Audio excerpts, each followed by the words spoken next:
I got a question. How long can it last? The overpriced, the gasoline, the housing, the cost for groceries, the cost for clothing. How long can we continue to overpay for everything?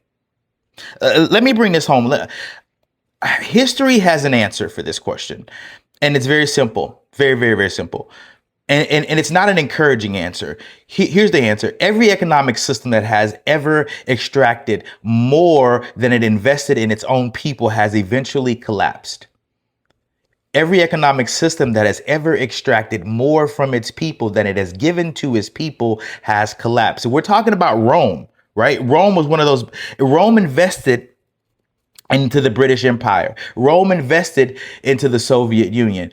The United States invested in Iraq. The United States invested in Iran. The United States invested in Ukraine.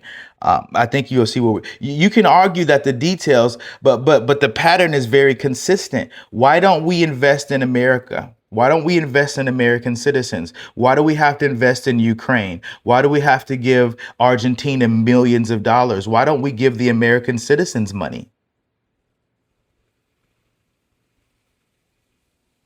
When the gap between those who own and those who work become too wide, the system becomes unstable. When the gap between those who own and those who work become too wide, the system becomes unstable. We are watching that gap in real time. The rich get richer, the poor get poorer, and there's no in between. Okay.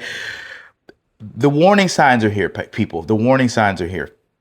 Record levels of personal debt, foreclosures, repossessions are on an all-time high. Last year alone, declining life expectancy in the working class communities, a mental health epidemic, a housing crisis that's pushing working families into homelessness, declining trust in the institutions, declining birth rates, declining civic participation. It just looks like America is going in the wrong direction. These are not just random events. These are symptoms of a bigger freaking problem, the system. It's not you. It's the system that we're playing in, and it needs to change.